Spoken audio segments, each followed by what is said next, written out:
Good morning, friends.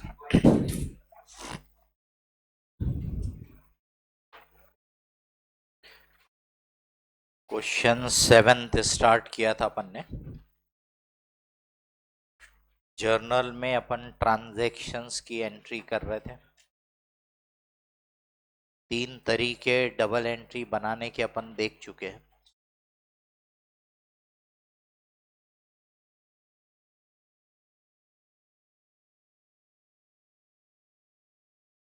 20 तारीख।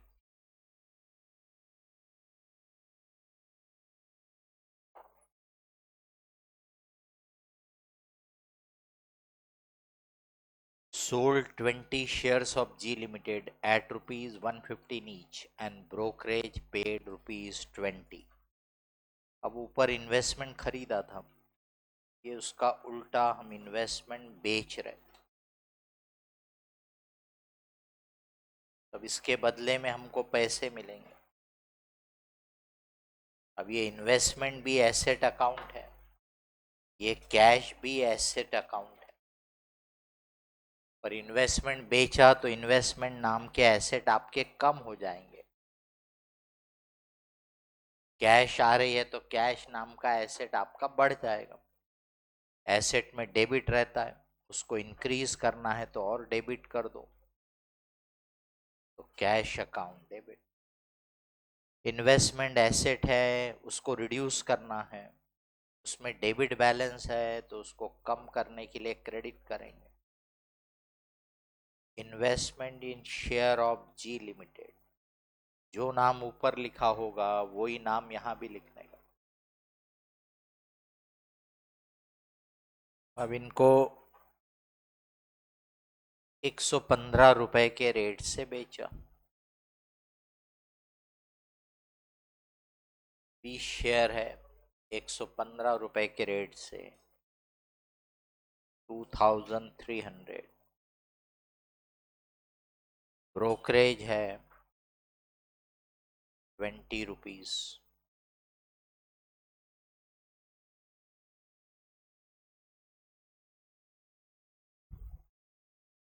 2000।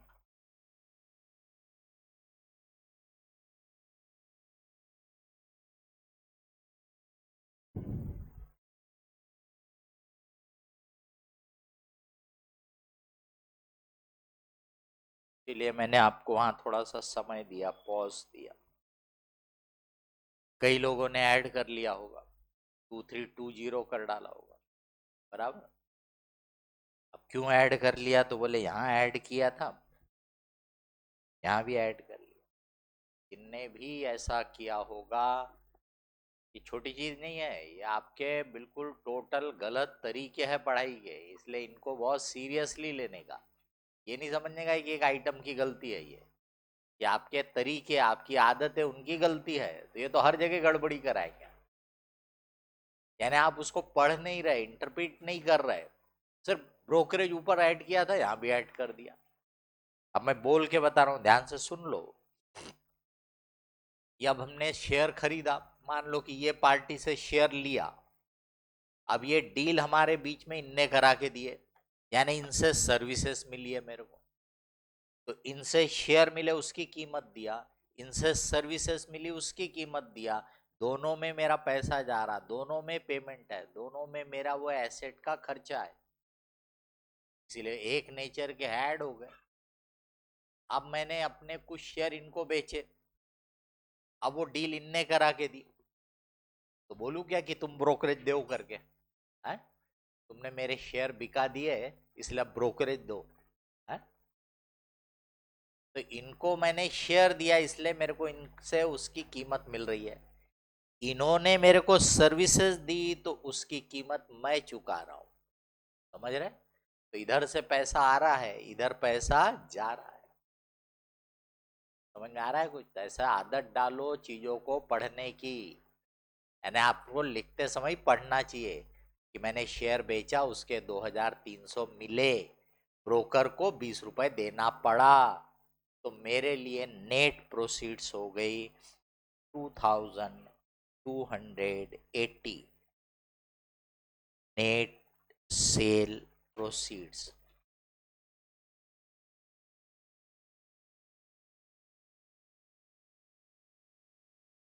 अब भले ही साइन लगा दे रहा हूं, पहले नहीं लगाया था जानबूझ करके, ताकि आपको चेक हो जाएगा कि आपने बराबर किया कि नहीं किया। अब यहाँ पे फिर से कंसेप्ट सुन लो।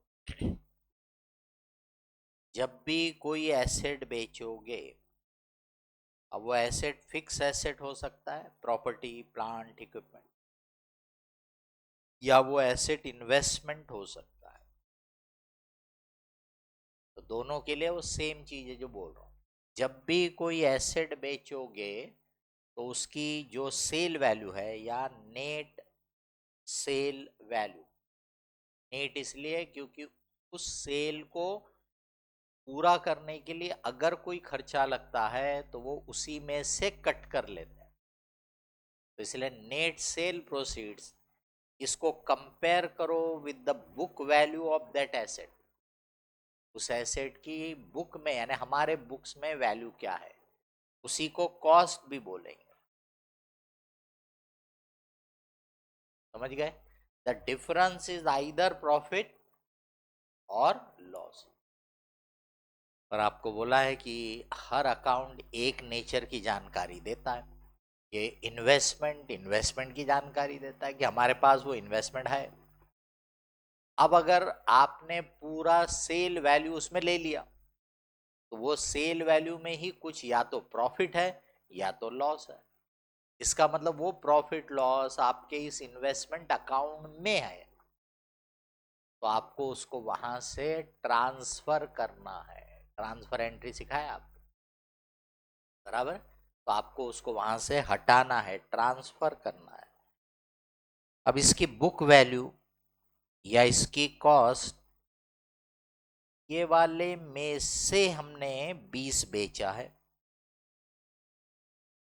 तो 6,660 कॉस्ट है 60 शेयर की।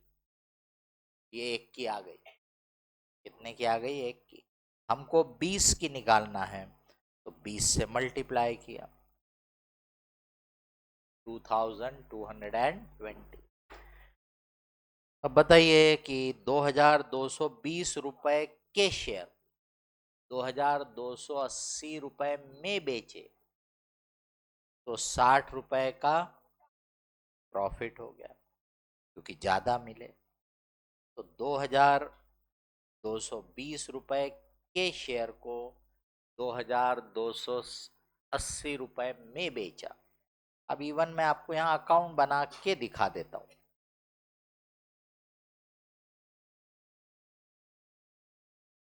अब ये शेयर्स अकाउंट में एक्चुअल में 60 शेयर है, पर आपको जल्दी से ध्यान में आ जाए क्या हो रहा, इसलिए मैं यहाँ पे सिर्फ 20 शेयर का अमाउंट लिख रहा हूँ। हिंदी समझती कि नहीं समझती? समझती है ना? मेरे शब्दों पे ध्यान देने का मैं क्या बोल रहा हूँ, वरना बेफिजूल के कंफ्यूजन बनाओगे आप। मैंने क्या बोला कि शेयर में 60 शेयर है, लेकिन आपको समझाने के लिए मैं यहाँ 20 लिख रहा हूँ, क्योंकि 20 बेचे गए। तो फिर अपने दिमाग में रख लिया, बोले वो 60 थे तो फिर 20 का अकाउंट बनाएंगे क्या, फिर 40 का अकाउंट नहीं बनाएंगे क्या? मैं बोल रहा हूँ आपको कि मैंने सिर्फ समझाने के लिए 20 लिखा है। एक्चुअल में उसमें कितने शेयर है? 60। यानी वहां अमाउंट कितना आना चाहिए? 6,660 रुपए। शब्दों में क्लैरिटी है कि नहीं है? हाँ, तो एक एक शब्द में ध्यान देने का। तो कोई चीज रहेगी वैसी नहीं, पर आपको समझाने के लिए मैं वैसा बता रहा हूँ। मैं 20 शेयर का ये इन्वेस्टमेंट अकाउंट दिखा रहा हूँ आपको, ताकि आपको फटाक से समझेगा वो। अब इसमें हमने जब खरीदा था तो हमने 2,220 रुपए डेबिट किया था। अब हमने इसको बेच दिया तो 2,280 रुपए क्रेडिट कर दिया। अब मेरे पहले सवाल का जवाब दो, जो चीज बिक गई वो हमारे पास बैलेंस रहना चाहिए कि खत्म होना चाहिए? खत्म होना चाहिए, मतलब वो चीज का बैलेंस नील होना चाहिए। समझ रहे? तो इसीलिए मैंने पूरे शेयर नहीं दिखाए, क्योंकि पूरे शेयर बेचे नहीं है। बेचे कितने हैं? 20 है। तो मेरे को ये समझाना है, दिखाना है, इसलिए मैंने 20 लिखा। तो जब ये 20 शेयर बिक गए तो मतलब ये 20 शेयर का अकाउंट नील होना चाहिए, खत्म होना चाहिए। और नील होने का एक ही तरीका रहता है, जितना डेबिट उतना क्रेडिट, जितना क्रेडिट उतना डेबिट, तभी जो नील होता है, नहीं तो नहीं होता। अभी यहाँ तो प्रॉफिट है, पर मैं पहले इसको थोड़ा बदल के दूसरा सिचुएशन क्रिएट कर। मान लीजिए कि हमने 2000 में बेचे रहते, तो 2000 क्रेडिट कर देता। अब इसको अगर ऐसे ही रहने देता तो इसमें बैलेंस दिखता 220। कोई भी समझता कि हमारे पास 220 रुपए के शेयर है,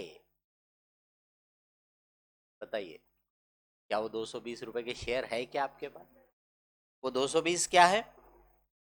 लॉस है, क्योंकि 2220 के शेयर 2000 में बेचा तो 220 रुपए का नुकसान हो गया। तो लॉस है तो लॉस के अकाउंट में दिखाओ, ये एसेट का अकाउंट है। एसेट होगा तो इसमें दिखाओ, लॉस इसमें नहीं। लॉस के लिए अलग अकाउंट बनाओ, क्योंकि अकाउंट का मतलब क्या बोला अपन ने, एक नेचर की, एक मीनिंग की, एक चीज की, एक पर्सन की इंफॉर्मेशन। तो जब भी ऐसा होता है तब आपको उसको वहां से अलग करना है, ट्रांसफर करना है।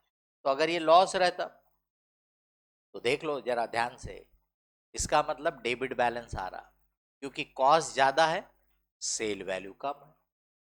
कॉस्ट हमारी डेबिट में रहने वाली, सेल वैल्यू क्रेडिट में रहने वाली, बराबर। तो नुकसान हुआ, इसका मतलब क्या है, कम में बेचा, यानी कि खर्चा या कॉस्ट ज्यादा है, तो डेबिट बैलेंस आएगा। डेबिट बैलेंस को ट्रांसफर करना है, खत्म करना है, तो इसको करो क्रेडिट, और जहां लेके जाएंगे उसमें करो डेबिट। बन गई डबल एंट्री। डबल एंट्री बनाओ, याद मत करो। कॉमर्स वालों को याद दिला रहा हूं, लॉस रहा तो ये एंट्री, प्रॉफिट रहा तो ये एंट्री। झूठ बोल रहा हूं तो बोलो, किए थे ना याद, है ना? ये लॉस रहा ना तो फिर ये एंट्री, प्रॉफिट रहा ना तो नहीं, नहीं, कुछ भी चीज को पढ़ नहीं रहे आप, कुछ भी चीज को समझ नहीं रहे। इतना सा छोटा सा बच्चा फायदा नुकसान समझता। आपको एग्जांपल बताया था ना बच्चे का, नहीं बताया था, चॉकलेट वाला है। इतना सा बच्चा फायदा नुकसान समझता है ना, आप लोग याद रखते हो। ये सोचो, मैं बार बार इसलिए टोक रहा हूं ताकि आप बदलो। समझ में आ रहा है? यानी आप लोग जो करते थे बहुत ही गलत काम करते थे, क्योंकि उसकी जरूरत ही नहीं थी।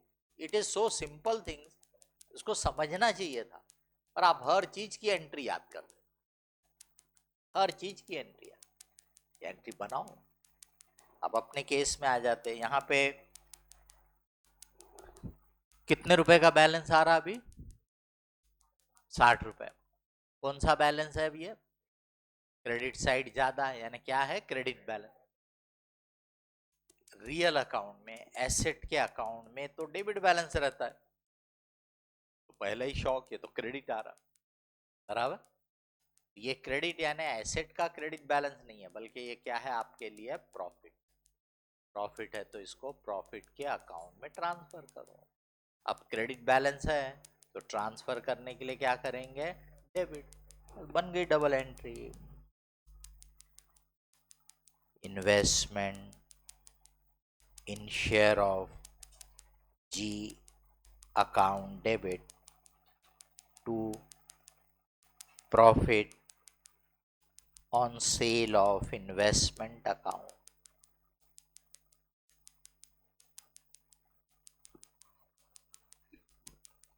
अब जैसे ही मैं इसकी पोस्टिंग करूंगा,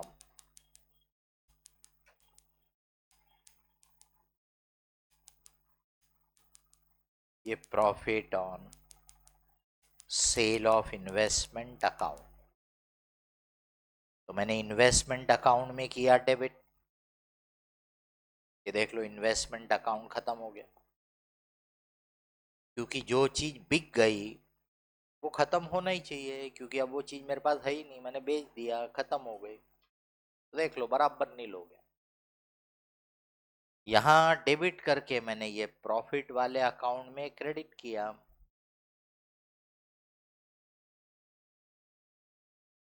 अब ये जो क्रेडिट बैलेंस आ रहा, जब हम फाइनल अकाउंट बनाएंगे तो all profit losses expense income they are transferred to profit and loss account.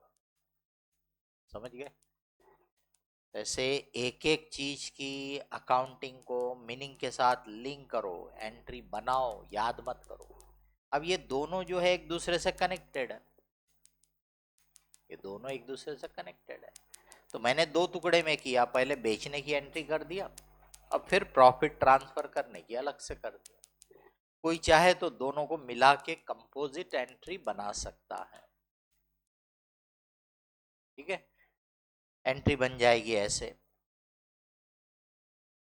Cash account debit 2280 to investment account 2220 to profit on sale of investment 60 रुपए। तो ये भी आपके पास रास्ता है।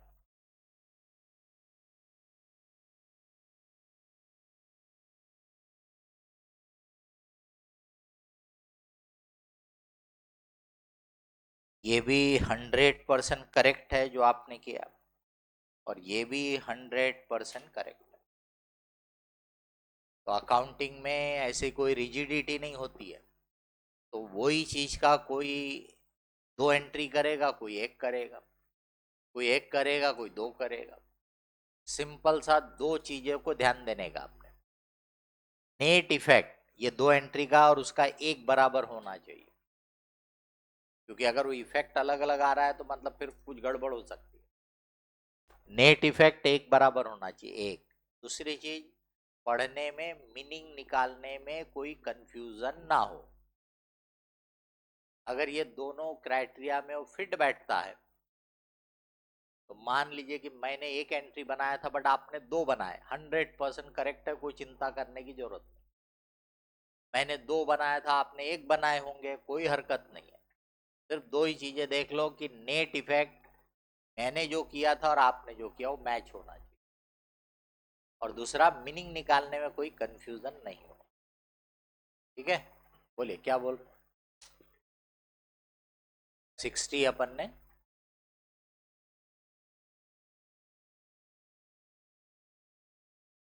नहीं, आप बहुत ही कुछ तो भी गड़बड़ सड़बड़ लिंक कर रहे हैं।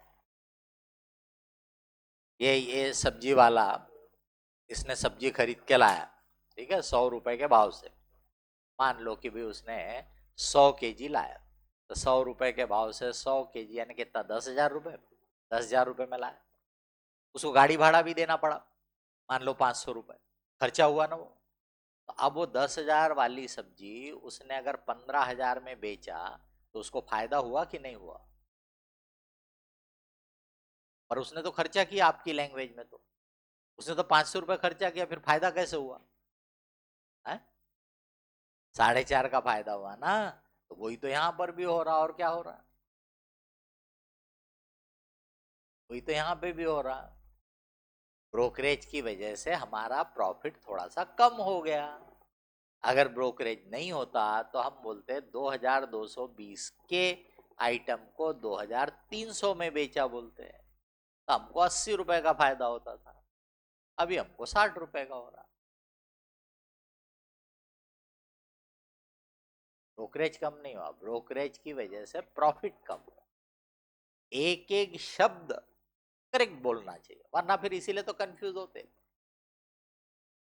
लोगों के। कंफ्यूजन का कारण यही है, शब्द क्या है, वहां क्या हो रहा, मैच करते ही नहीं है। एक एक चीज मैच होना चाहिए। आप जो बोल रहे हो वो अकाउंटिंग में रिफ्लेक्ट हो। तो ब्रोकरेज एक खर्चा हुआ बेचने में, तो नेचुरल उससे मेरी प्रॉफिटेबिलिटी घटेगी। वही सब्जी वाले ने मान लीजिए कि अपना एक एजेंट भी रखा है जो खड़े होके जोर जोर से चिल्लाता रहता है, बराबर, इधर आओ, ये भाव से लो, भाव से रहते ना बेचारे चिल्ला। उसको मान लो कि उसने 500 रुपए दिया, अब उसका प्रॉफिट क्या होगा, थोड़ा सा और कम हो जाएगा। फिर क्या करने का?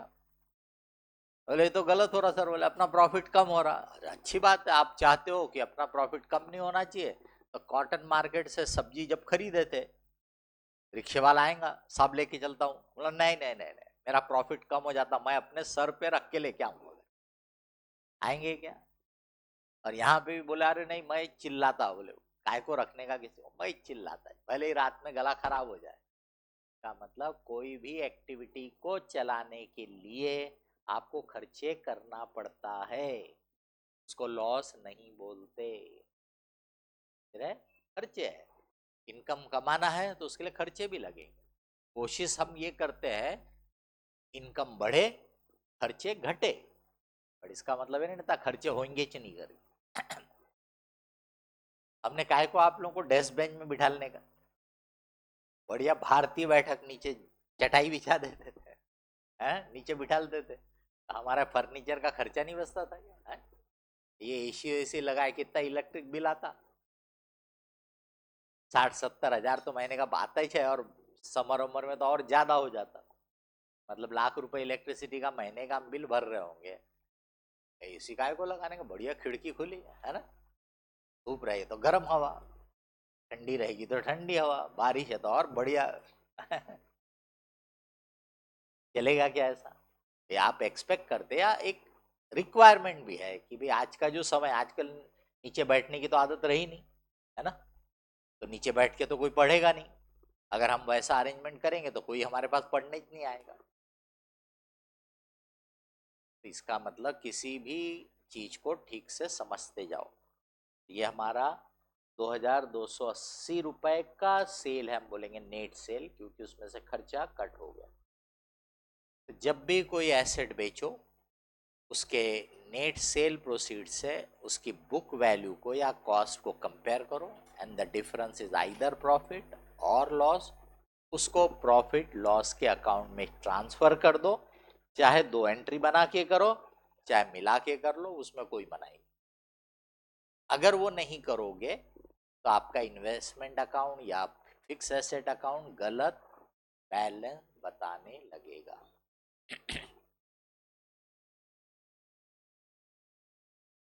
Purchased goods worth 1000 from J Das and supplied them to K Das at rupees 1500.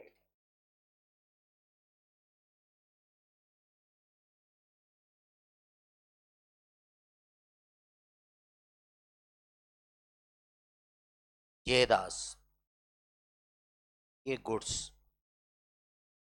अब ये परचेज हमारे लिए एक्सपेंस है, हमने इसको अभी तक पे नहीं किया, तो हम इसको पे करने के लिए लायबल है, ये हमारी लायबिलिटी बन गया, समझ गए? खर्चा बढ़ रहा है इसलिए खर्चे में डेबिट किया, लायबिलिटी बढ़ रही है इसलिए लायबिलिटी में क्रेडिट किया। ये दास हमारा क्रेडिटर बन गया, हम उसको पे करने के लिए लायबल हो गए।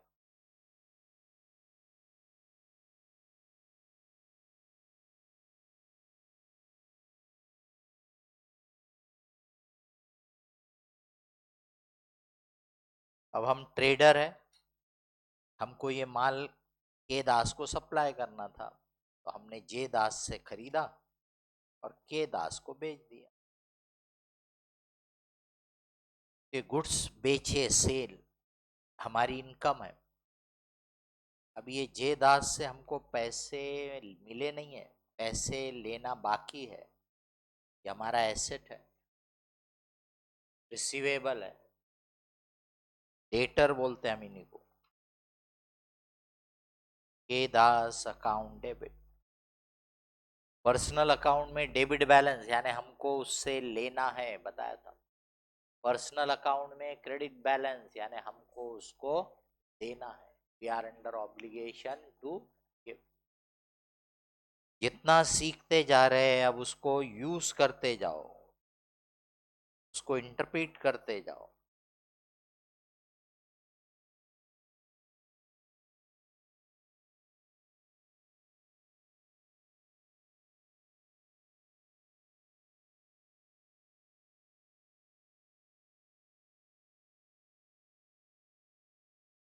23 तारीख को K Das return goods worth 300 which was sent back to J Das. अब ये के दास को कुछ गुड्स में डिफेक्ट इफेक्ट नजर आया होगा, पसंद नहीं आए होंगे। अगला पेज ले लेते हैं, यहाँ शायद स्पेस कम पड़ जाए।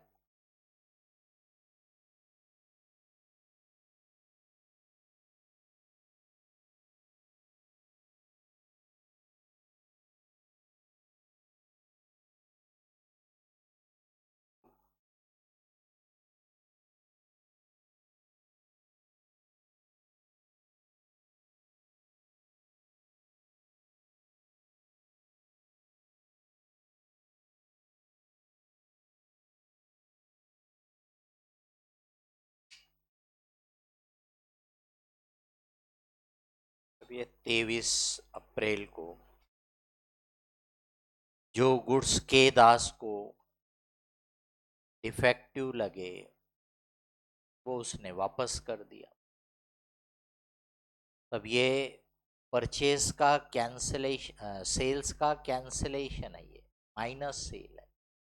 हमने जो बेचा था वापस आ गया।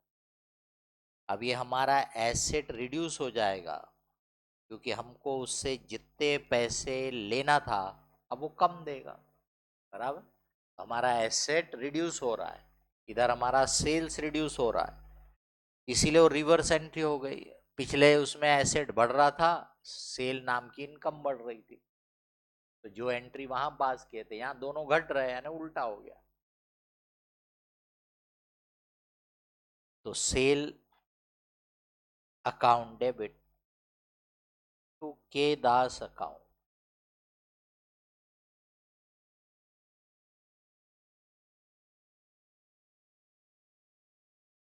300 रुपए का माल वापस कर दिया। अब हमने तो ये गुड्स बनाया था नहीं, हमने तो ये जे दास से खरीदा था, तो हमने इसको जे दास को वापस कर दिया। तो हमने जो खरीदा था वो वापस कर दिया, यानी ये माइनस परचेस है, परचेस का रिडक्शन है। अब जे दास को हम पे करने के लिए लायबल थे, तो हमारी लायबिलिटी घट जाएगी, कम हो जाएगी, हमको कम पे करने का रहेगा। लायबिलिटी में क्रेडिट रहता है, कम करना है तो डेबिट कर दो।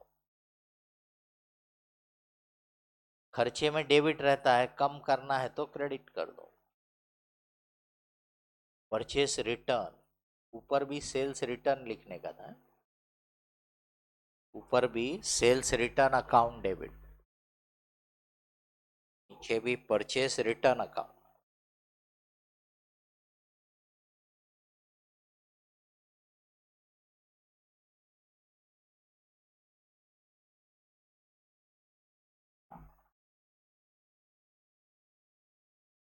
Paid for repairs of motor van ₹200। अब ये मैकेनिक बोलो, गैरेज वाला बोलो, इसने हमको सर्विसेज दिया, हमने इसको पैसा दिया। अब ये सर्विसेज हमारे लिए एक्सपेंस है, और ये कैश हमारा एसेट है जो जा रहा है, तो एसेट रिड्यूस हो रहा है। तो अभी हमारा एक्सपेंस खर्चा बढ़ रहा है, अब उसी को नाम देते हैं रिपेयर्स।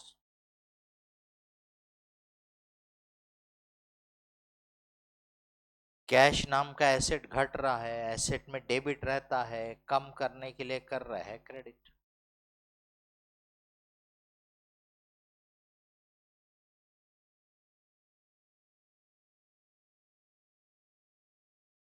मैंने यहाँ अमाउंट जानबूझ के छोड़ दिया था ताकि आप कैलकुलेट करो और लिखो। कुछ ने लिखे ही नहीं होंगे, वो भी सोच रहे होंगे जान दो, सर ने नहीं लिखा था, अपन भी छोड़ दो। कुछ ने 300 लिखे होंगे।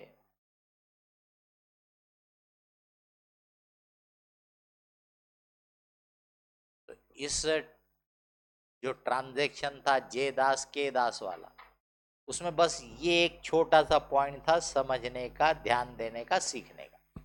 यानी वहां 4 एंट्री जो की उसमें बस इतना ही नया पॉइंट था, बाकी तो सब कर चुके हो। सेल की एंट्री, परचेस की entry, cell return, purchase return, ये वाला छोटा सा पॉइंट था।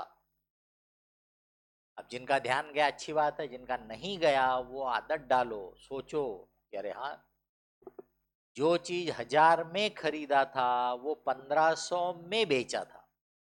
इसका मतलब खरीदने की कीमत और बेचने की कीमत सेम नहीं है। तो जब मेरे को के दास ने 300 का माल बेचा, तो वो 300 जो कैलकुलेट हुआ, मैंने उसको जो भाव से बेचा था वो भाव से वो रिटर्न करेगा।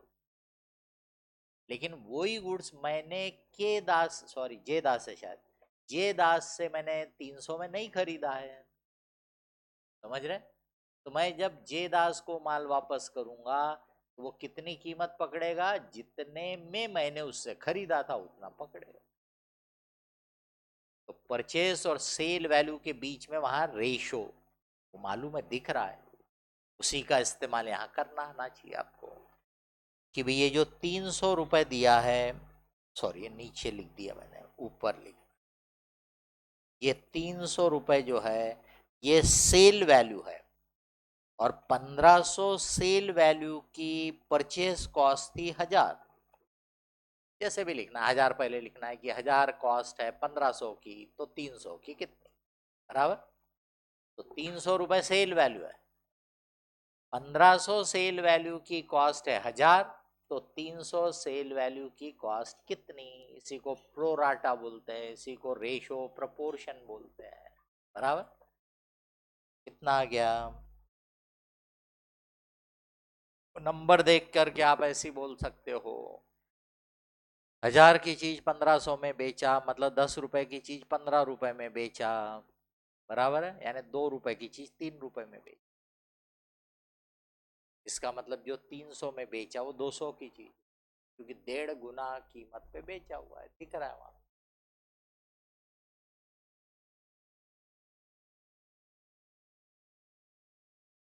Goods worth 400 and cash 300 were taken away by Mr. Nagin Das for personal use. अब नागिन दास प्रोप्राइटर है, ओनर है। अब उसने अपने पर्सनल काम के लिए गुड्स भी लिया और कैश भी लिया।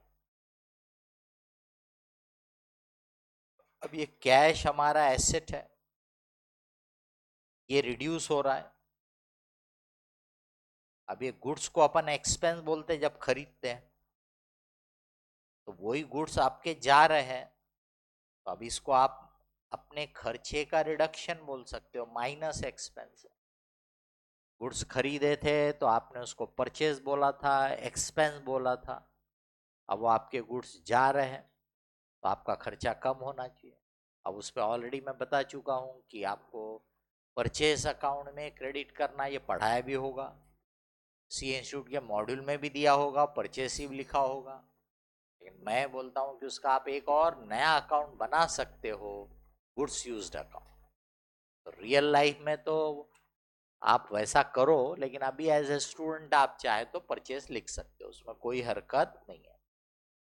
अब ये ओनर, बराबर। अब ये ओनर की ड्राइंग बढ़ जाती है। अब ओनर का अकाउंट अगर कुल मिला के हम बोलेंगे तो लायबिलिटी है। अब ये लायबिलिटी का रिडक्शन हो रहा है, क्योंकि जितना पैसा उसने बिजनेस में लगाया था तो हमारे लिए लायबिलिटी थी, अब उसने उसी में से निकाल लिया है। अब इसको वैसा भी बोला जा सकता है कि ये माइनस लायबिलिटी। अब इसको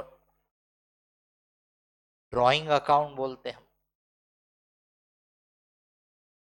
सीधे सीधे अगर मैं कैपिटल में डेबिट कर देता तो कैपिटल लायबिलिटी है, मैं डेबिट कर रहा है, नहीं रिड्यूस हो रहा। पर क्योंकि हम उसका एक अलग अकाउंट बनाते हैं, जैसे सेल का सेल रिटर्न बनाए, परचेस का परचेस रिटर्न बनाए, वैसी कैपिटल का हम ड्राइंग अकाउंट बना के रखते हैं, इसीलिए ड्राइंग अकाउंट में डेबिट कर दिया।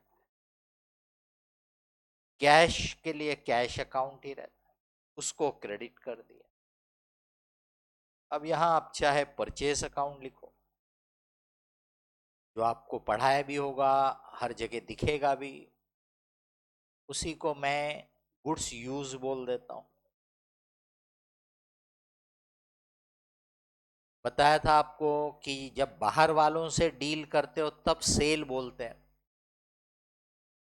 जब ओनर लेके जाता है तो उसको सेल नहीं बोलते।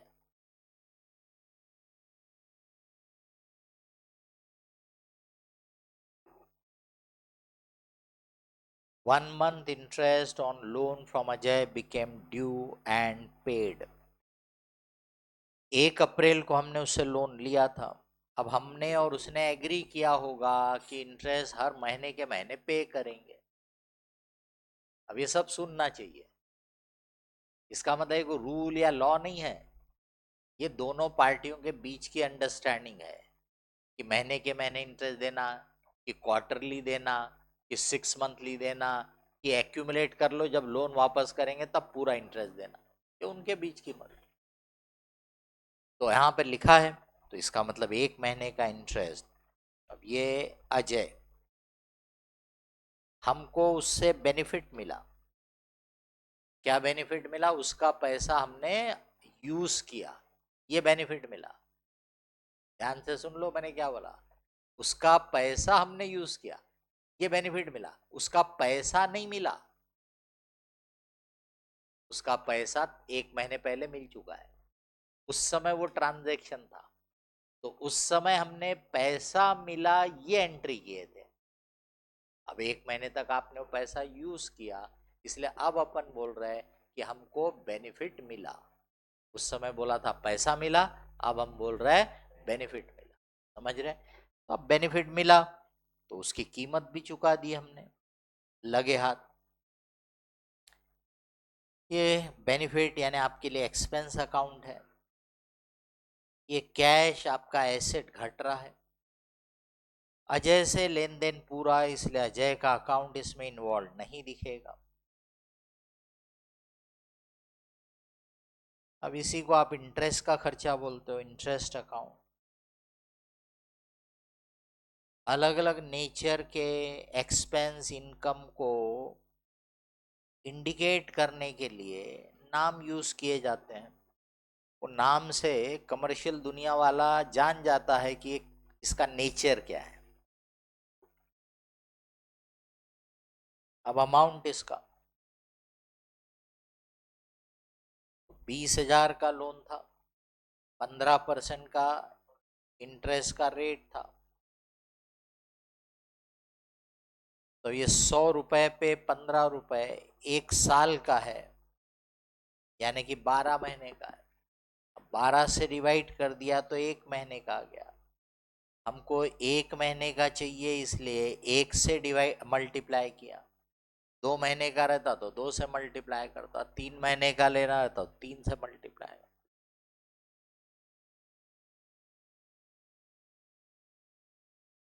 अब इसमें भी ध्यान देने का, कुछ कुछ लोगों ने तो उतनी देर में 3,000 कैलकुलेट भी कर लिया होगा। 20,000 15%, 3,000 रहा। तो ये मैं, मेरा पढ़ाने का तरीका यह है कि मैं आपको खुद रियलाइज करा दूंगा कि आप गलती कर रहे थे कि नहीं कर रहे थे। मैं पूछूंगा तो आपको, मैं अगर हर चीज का जवाब पूछूंगा, बताओ तुम बताओ तुम बताओ, तो सब टेंशन में बैठे रहेंगे, क्योंकि पता नहीं बोले कब सर खड़ा कर देंगे। इसलिए मैं कभी भी किसी से भी पर्सनली खड़ा करके क्वेश्चन पढ़ता ही नहीं हूँ। समझ रहे? मैं क्वेश्चन करूंगा भी तो मैं ऐसा रेस करता हूँ, हाँ भाई बताओ कितना हुआ।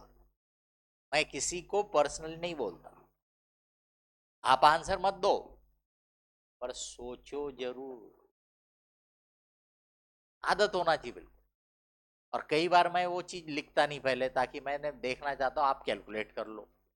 कई बार मैं आगे भी बढ़ जाता फिर भी उसमें फिगर नहीं लिखा। मैं ये सब सिर्फ इसलिए कि आप उतनी देर में क्या करते हो, फिर मैं जब करूंगा तो आप उससे कंपेयर करो कि आपने सही सोचा था क्या, आपने सही कैलकुलेट किया था क्या। बराबर इसी तरीके से आपको पता चलते जाएगा कि आप कहाँ गलती कर रहे हैं, इम्प्रूवमेंट होते जाएगा। समझ रहे? इसका मतलब जवाब देना जरूरी नहीं है, बट जब आप सोचना जरूरी है, सोचो जरूर। जवाब देना है दो, नहीं देना नहीं दो, देंगे तो भी अच्छा है। ये मौका मिल जाता बताने का कि भाई देखो आप यहाँ ये गलती कर रहे हैं, बराबर। तो 3,000 रुपए जिसने भी कैलकुलेट किया, भाई वो 1 साल का है, अभी 1 ही महीना हुआ है इसको लोन लिए हुए, इसलिए 1 महीने का हो गया 250 रुपए।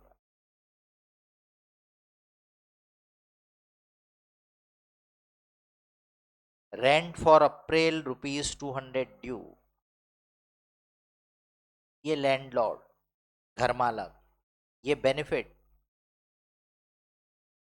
बेनिफिट हमको मिला, एक्सपेंस है हमारा, ये हमारी लायबिलिटी है, हम उसको पे करने के लिए लायबल है।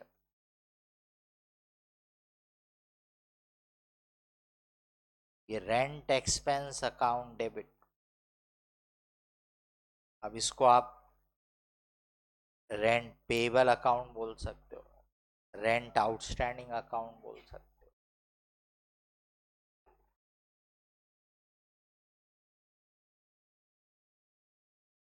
तो ये रेंट पेबल अकाउंट यानी लैंडलॉर्ड का अकाउंट है।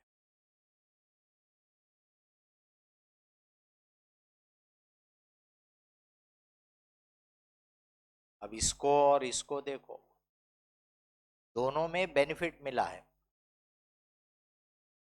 बट एक में आपने उसकी कीमत चुका दी है, एक में उधारी में रखा है, इसीलिए एक में कैश अकाउंट पे इफेक्ट आया, एक में लायबिलिटी क्रिएट हो गई, लायबिलिटी बढ़ गई। दूसरा और इम्पोर्टेंट ध्यान देना चाहिए, इसमें मैंने बोला था कि जब आपको पैसे मिले थे उस समय आपने ये एंट्री पास की थी, बराबर। तो वैसे ही आपको लैंडलॉर्ड ने घर की चाबी दिया था, एक मान लो 1 ही अप्रैल से लिया अपन ने किराए पे, ऐसा समझ। तो 1 अप्रैल को उसने आपको घर की चाबी दी थी, और उसकी तो आपने कोई एंट्री नहीं ली, उसकी तो आपने कोई एंट्री नहीं। एक में पैसा मिला, एक में उसकी जगह, उसकी प्रॉपर्टी, उसका घर रहने के लिए मिला। तो दोनों में फर्क क्या है? कैश की आइडेंटिटी जैसी हाथ बदला वो बदल जाती है। जब तक वो पैसा आपके हाथ में था वो आपका था, जैसे ही वो पैसा आपने मेरे को दे दिया वो मेरा बन जाता है। इसलिए जब पैसे हमने अजय से लिए, भले उधार लिए, लेकिन जैसे ही पैसे लिए वो हमारे बन गए, इसलिए हम उसकी अकाउंटिंग करते हैं। तो एक तरफ हम बोलेंगे अब ये पैसे मेरे हैं, बट दूसरी तरफ अपन बोलेंगे कि हम इसको वापस करने के लिए लायबल है। बट घर के मामले में बोल सकते हैं क्या आप कि घर मालक ने चाबी दिया, आप तो ये घर मेरा, बोल सकते हैं क्या? नहीं, आपको रहने के लिए दिया उसने, पोजीशन दिया रहने के लिए, बस इससे ज्यादा आपका उसमें कोई ओनरशिप नहीं है। ये कैश अब आपकी है, अब आप इसको किसी को भी दे सकते हो, कुछ भी इससे कर सकते हो आप। पर ये घर उसने आपको रहने के लिए दिया, बस आप रह सकते हो, बाकी आप उसको कुछ नहीं कर सकते। इसीलिए जब आपको घर मिलता है रहने के लिए, तब वो आपके लिए कोई ट्रांजैक्शन नहीं है। पर जब आपको पैसा मिला वो आपके लिए उस समय एक ट्रांजैक्शन हो गया। जब टाइम पास होगा तो हम बोलेंगे भाई 1 महीने यूज किया, 3 महीने यूज किया, तो अब ये इंटरेस्ट ड्यू हो गया। घर यूज किया हम बोलेंगे तो हम बोलेंगे रेंट ड्यू हो गया। पर घर के मिलने के समय की कोई एंट्री नहीं होती है, क्योंकि वो घर आपका हुआ नहीं। ऐसे हर चीज की बारीकियों को देखते जाओ। किसी को भी इसमें कोई भी क्वेश्चन है तो बताइए। Any question, any point?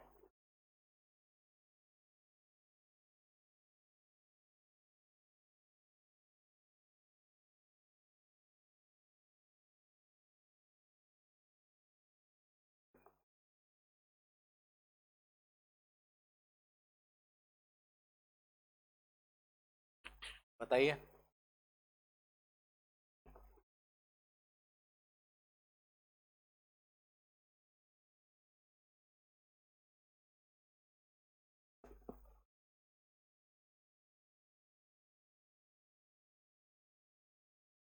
बताइए अभी तक जितना पढ़ा है आपको समझ रहा कि नहीं समझ रहा आप? तो इसलिए बस आदत डाल लो कि यही तरीका है जो मेरे को जिंदगी भर काम में आने वाला है। कल जिन्होंने फेलिसिटेशन फंक्शन अटेंड किया होगा आप में से, सब तो मेरे ख्याल से अटेंड नहीं किया है, कुछ ने अटेंड किए होंगे। अब जिनने नहीं किए, क्यों नहीं किए, मैं नहीं उस पर ज्यादा जाना चाहता हूँ, बट आपने एक अपॉर्चुनिटी मिस कर दी। आप वहां बैठते, सुनते, वो बच्चे लोग क्या बोल रहे हैं। फाउंडेशन पास वाले भी थे जो अब आप एग्जाम की तैयारी कर रहे हैं, इंटर वाले भी थे जो उससे भी आगे की क्लियर हो चुके हैं। तो आपको इंस्पिरेशन मिलता, कुछ आइडिया मिलती, कुछ मन में आपके भी इच्छा शक्ति डेवलप होती थी वो सब देख के। लेकिन आपने सोचा जानता ना, मस्त अपन बैठे 1 घंटे गप्पे मारते, 2 घंटे, है ना, और अगला लेक्चर 2 घंटे के बाद हुआ होगा क्योंकि वो प्रोग्राम थोड़ा सा एक्सटेंड हो गया था। और खुश हो गए होंगे, यार अच्छा हो गया, बोले फालतू वहां 2 घंटे बैठ के बोर होते थे, है ना। ये फर्क है आपको देखने देखने का नजरिया। वो 2 घंटे आपने क्या किया, वैसे भी हंसी मजाक मस्ती तो दिन भर करते थे ना, वो 2 घंटे भी आपने और कर लिए। ऐसा तो है ही नहीं कि 2 घंटे बैठ के बिल्कुल पढ़ाई कर रहे थे, चकल्लस कर रहे थे। वही अगर आप ऊपर बैठ जाते उस प्रोग्राम में तो आपको डेफिनेटली कुछ सुनने मिलता, कुछ सीखने मिलता, कुछ इंस्पिरेशन मिलता। कुछ टीचर लोगों ने बोला होगा, कुछ बच्चों से पूछा गया, बच्चों ने अपना ओपिनियन दिया, किसी के पेरेंट्स थे, पेरेंट्स लोगों ने कुछ बोला। आगे से ऐसी अपॉर्चुनिटी को मिस मत किया करो, समझ रहे। ये सब चीजें आपके ओवरऑल ग्रोथ में मदद करेगा। बताइए किसी को और कोई इसमें क्वेश्चन हो तो। अब अपन ने एक तरह से सब टाइप के ट्रांजैक्शन मोटा मोटा देख लिए हैं। एंट्री बनाने के चार चार तरीके भी देख लिए। अपन ये भी जानते हैं कि ये एंट्री लिखने से न डेबिट हुआ न क्रेडिट हुआ, बराबर। ये लिखने से न डेबिट हुआ न क्रेडिट हुआ। लेजर में उनके ऐसे अकाउंट बनते हैं, ये यहाँ रफ में बना बना के दिखाया आपको, इसके पहले भी बना के दिखाया। जब उन अकाउंट में लिखते हो तब अकाउंटिंग कंप्लीट होती, तब डेबिट होता है, तब क्रेडिट होता है, बराबर। तो वैसे तो आपको अकाउंट बना बना के अब तक मैं कई बार दिखा चुका हूं, लेकिन अब अगले क्वेश्चन में अपन एक फॉर्मली अकाउंट कैसे बनता है वो देखेंगे। Question number 8।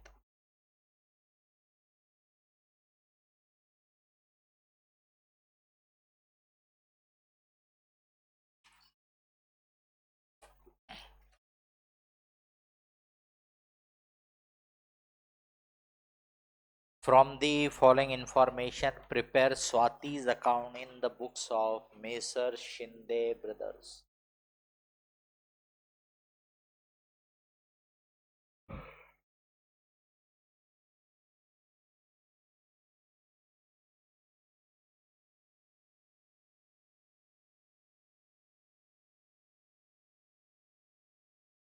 अकाउंट के 2 साइड रहते हैं, ये आपको बताया था। दोनों साइड में सेम कॉलम्स रहेंगे।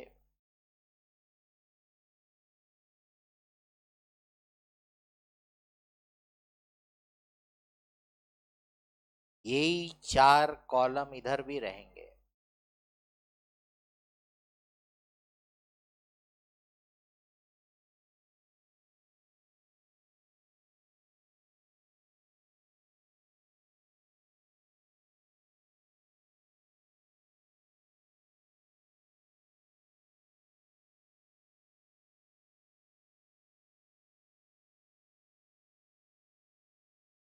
Ledger of Shinde brothers.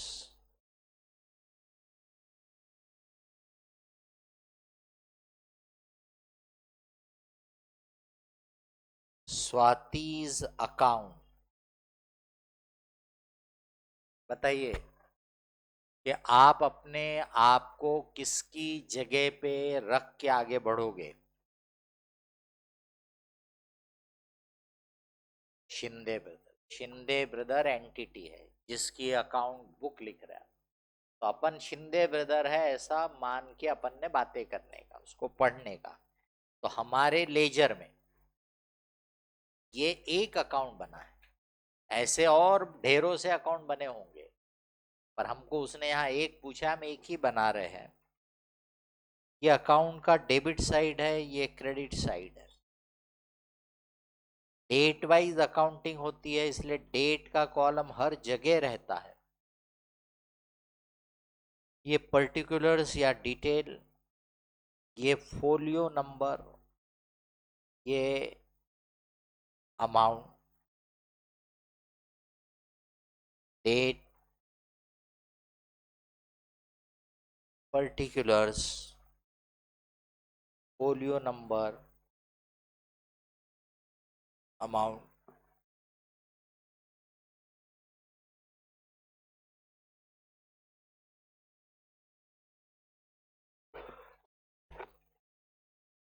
अब हम इतना सीख चुके हैं, यानी जो सीखा है उसका इस्तेमाल करो,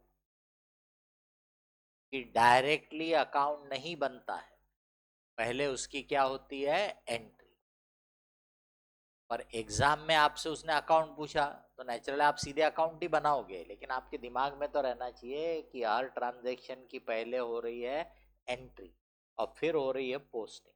समझ रहे? तो मैं आपको समझाने के लिए यहाँ एंट्री भी एरो बना के दिखा दूंगा। पहला दिया है जून 1 बैलेंस, तो ये स्वाति के अकाउंट में 1800 रुपए का डेबिट बैलेंस है। अकाउंट के डेबिट साइड में 2 लिखते हैं, आपको बताया था। इसको आप ओपनिंग बैलेंस लिख दो तो भी चलता है, बैलेंस ब्रॉड फॉरवर्ड लिख दो तो भी चलता है, सिर्फ बैलेंस लिखा तो भी चलता है। तो opening balance brought forward, debit balance है। पढ़ चुके हो पर्सनल अकाउंट में डेबिट बैलेंस, यानी हमको उससे लेना है, स्वाति से 1800 रुपए लेना है, ये इसका मतलब हो। सप्लाइड गुड्स टू स्वाति, ये इधर एरो बनाया है, स्वाति ये गुड्स। अब स्वाति रिसीवर है इसलिए स्वाति का अकाउंट डेबिट, ये गुड्स बेचा, हमारी income, so sales account credit. ऐसे एंट्री बन गई, Swati account debit to sales account. अब फिर अपने को पता है, लिखना नहीं भी लिखा तो भी मालूम होना चाहिए कि इसकी एंट्री हो गई। अब आपको स्वाति का अकाउंट बनाना है तो स्वाति वाला पार्ट देखेंगे, क्या आपने बोला स्वाति के अकाउंट को डेबिट करो, तो लेजर में स्वाति के अकाउंट के डेबिट साइड में मैंने लिखा, यानी स्वाति का अकाउंट डेबिट हो गया। अब जो अकाउंट क्रेडिट हो रहा है उसका अपन नाम लिख देते हैं यहाँ पे, और डेबिट साइड में 2 लिखना है इसलिए 2 लिख देते हैं, डेट लिख देते हैं। अब आपने एंट्री बोली थी Swati account debit to sales account, तो आपके लेजर में सेल्स अकाउंट भी बनेगा, उसमें भी पोस्टिंग होंगी। ये नहीं समझने का कि बस ये एक ही पोस्टिंग हुई है, यानी हमको लिखना उतना है जितना उसने पूछा हो एग्जाम में, या अभी हमको लिखना उतना है जितना हमको लगता सीखने के लिए जरूरी था, लेकिन सोचने की आदत टोटालिटी में होना, यानी हमारे दिमाग में बात पूरी आना चाहिए, दिमाग में बात आधी अधूरी नहीं आना चाहिए। यानी हमारे दिमाग में आना ही चाहिए कि स्वाति को डेबिट कर दिया, सेल्स में क्रेडिट करूंगा, बराबर, ये अपने दिमाग में आना चाहिए। एक दो मैं बना के भी दिखा दूंगा, तो जैसे यहाँ पे हमारा सेल्स अकाउंट भी बनेगा लेजर में, और उस सेल्स अकाउंट के क्रेडिट साइड में आप पोस्टिंग कर दोगे, यानी सेल्स अकाउंट क्रेडिट हो गया। बातें मत करो, इधर ध्यान दो जरा। अब मान लो कि भी मैं यहाँ लिखना भूल गया, देखिए जल्दी जल्दी में मैंने यहाँ स्वाति का नाम नहीं लिखा। अब बताइए स्वाति का अकाउंट डेबिट हुआ कि नहीं हुआ? हो गया। इसका मतलब मेरे यहाँ नाम लिखने से स्वाति के अकाउंट को कुछ नहीं होता, समझ रहे? यहां लिखने से स्वाति का अकाउंट डेबिट होता है, तो मैंने लिख दिया है। अब यहाँ नाम लिख दूंगा तो मीनिंग वगैरह निकालने में मदद करेगा, डबल एंट्री समझने में मदद करेगा, लेकिन अकाउंटिंग में उससे कोई फर्क नहीं पड़ने वाला कि मैंने यहाँ नाम लिखा कि भूल गया कि जल्दी जल्दी में गलत लिख दिया। समझ रहे? अकाउंटिंग आपने बोला था स्वाति को डेबिट करो, हो गया। आपने बोला था सेल्स को क्रेडिट करो, हो गया। पर यहां लिख देने से मीनिंग निकालने में मदद करता है, डबल एंट्री समझने में मदद करता है। मैं इतने को ही देखूंगा तो भी मेरे को डबल एंट्री ध्यान में आ जाएगी कि स्वाति को किया है डेबिट और सेल्स में गया होगा क्रेडिट, को डबल एंट्री समझ में। यहां पे लिख दिया तो मेरे को समझ में आ जाता है कि भी सेल्स में हुआ क्रेडिट और इसका डेबिट किसको गया है? स्वाति। और अकाउंट बुक का ऑब्जेक्टिव बोला इज टू गिव इंफॉर्मेशन, इसीलिए लिखना चाहिए, सही लिखना चाहिए। समझ में आ गया? मतलब मैंने आपको ये छूट नहीं दिया कि वो मस्त नहीं है इसलिए आपकी मर्जी हो तो लिखो, नहीं हो तो नहीं लिखो, इसलिए इतनी कहानी समझाते बैठा हूं। लिखना चाहिए, समझ रहे?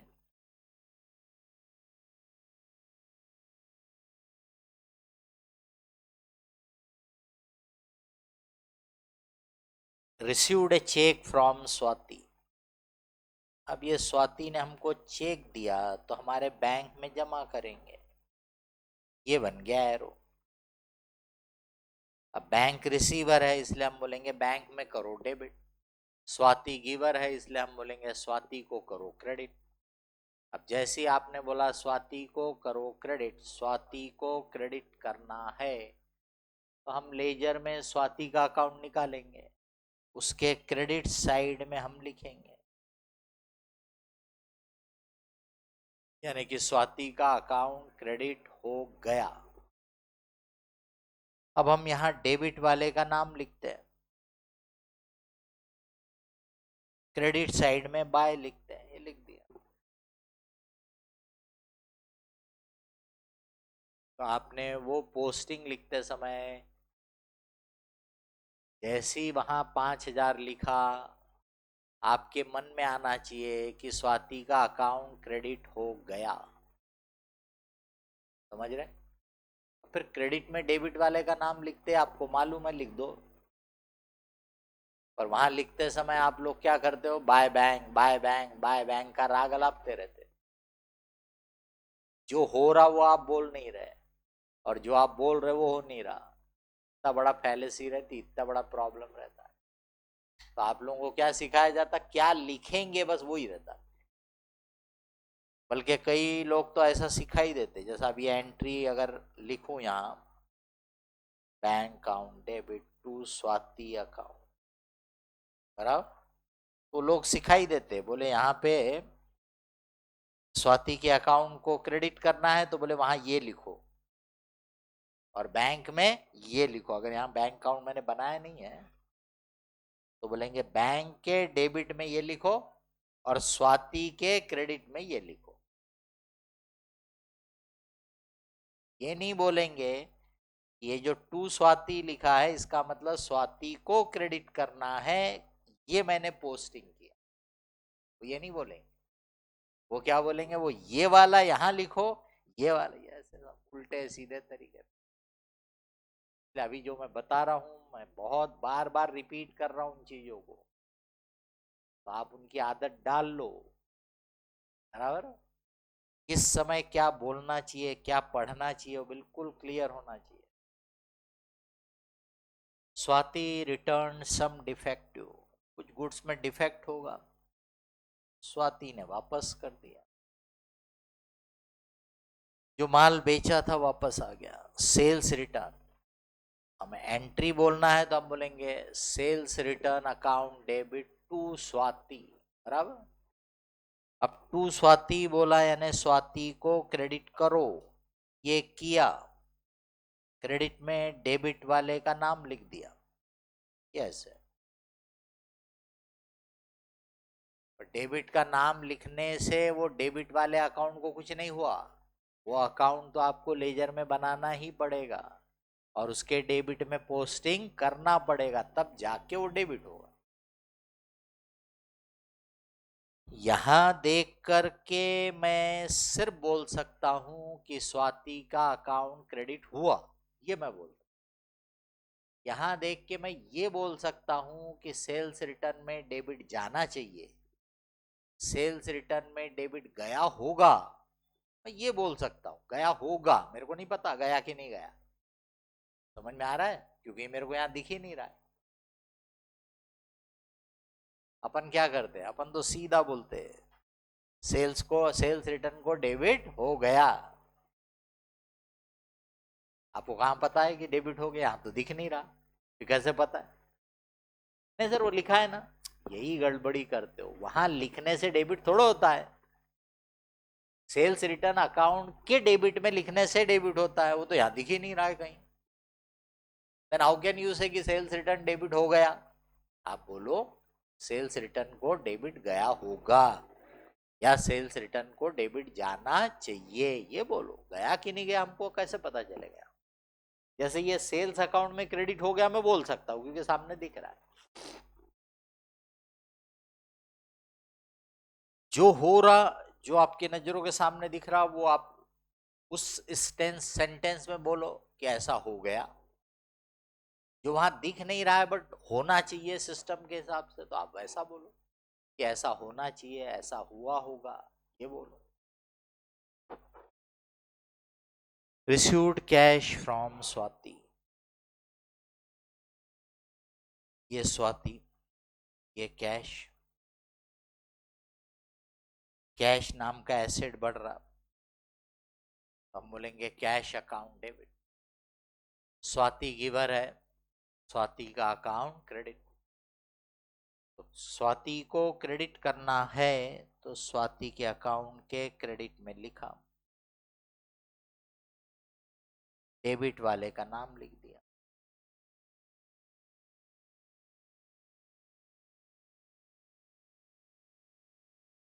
Allowed cash discount to Swati, इसका मतलब स्वाति ने हमको बेनिफिट दिया। क्या बेनिफिट दिया? जल्दी पैसे दिया। समझ रहे? अब कहां लिखा है कि जल्दी पैसे दिया? तो वो डिस्काउंट के नेचर से जुड़ा हुआ है, क्योंकि आपने उसको डिस्काउंट दिया, तो वो डिस्काउंट का मतलब है कि उसने आपको जल्दी पैसे दिए, इसलिए खुश होके आपने उसको डिस्काउंट दिया। तो पैसे देने की बात उसने अलग बता दिया था, पहले उसने कुछ चेक से दे दिया, फिर कुछ कैश में दे दिया, बराबर। उसके बाद डिसाइड हुआ होगा कि भाई इसने जल्दी पैसे दिया तो 300 रुपए का कंसेशन दे दो। अब ये बेनिफिट यानी हमारे लिए खर्चा है, डिस्काउंट में डेबिट करेंगे, स्वाति को क्रेडिट करेंगे, ये स्वाति को किया क्रेडिट।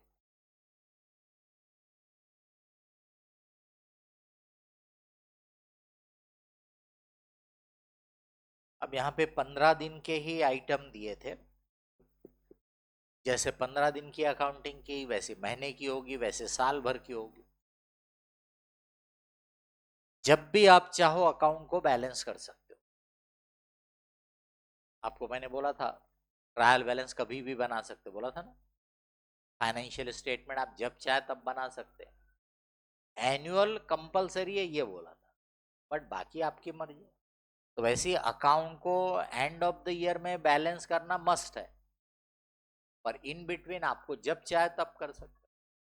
तो एज ए स्टूडेंट अपने को उसने महीने का डाटा दिया रहा था तो अपन महीने के एंड में बैलेंस दिखा देंगे, उसने 15 दिन का डाटा दिया तो 15 दिन के एंड में दिखा दो। समझ रहे? ताकि कंप्लीट दिखे कि भाई आपने पूरा बना के दिखाया। अगर मैं ऐसे ही छोड़ दूंगा ये तो आधी अधूरी बात होगी, तो इसको बैलेंस करेंगे। अब बैलेंस करने का मतलब अकाउंट के डेबिट का टोटल और क्रेडिट का टोटल वो लगाने का। अब ये क्रेडिट में टोटल आ रहा है 8,800, ये डेबिट में टोटल है 9,800, तो कितना डिफरेंस हुआ? 1,000 रुपए। कौन सा बैलेंस बोलेंगे इसको? डेबिट साइड ज्यादा है इसलिए डेबिट बैलेंस बोलेंगे, लेकिन लिखा उसको क्रेडिट साइड में ताकि दोनों साइड इक्वल हो जाए। बैलेंस कैरिड फॉरवर्ड, ऐसे दोनों साइड को इक्वल दिखा दे। यह अकाउंट को बैलेंस करने का तरीका है। जब भी हम अकाउंट को बैलेंस करेंगे, अगर उसमें डेबिट बैलेंस आ रहा, यानी कि डेबिट साइड ज़्यादा है, तो हम क्रेडिट में लिख के उसके दोनों साइड को इक्वल कर देंगे।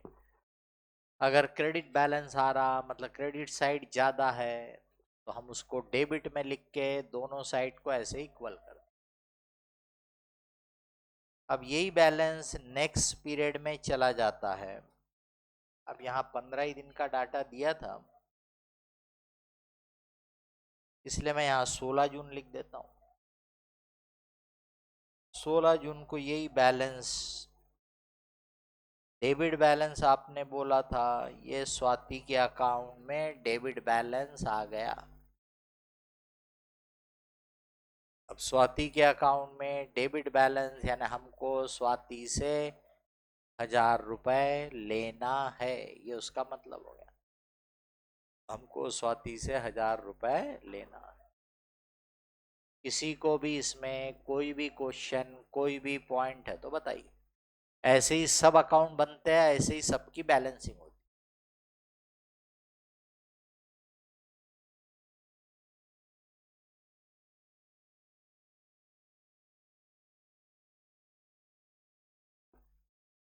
बताइए कोई पॉइंट कोई question.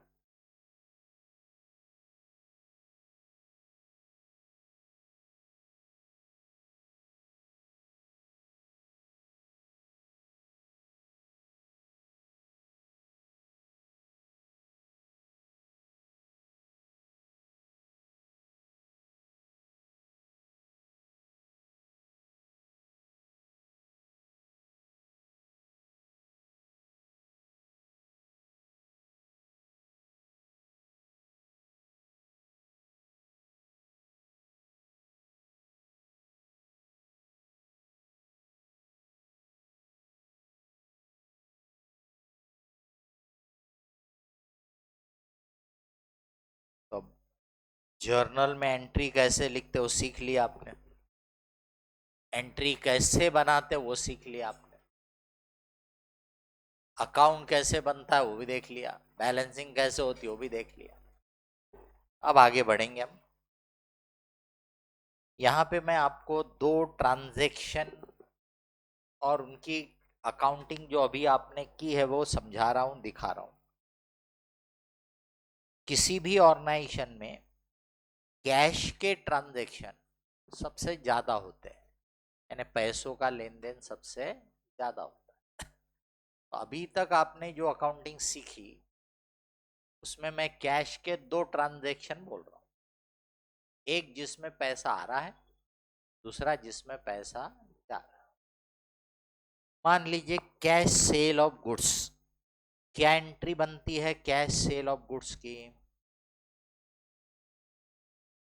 Cash account debit to sales account.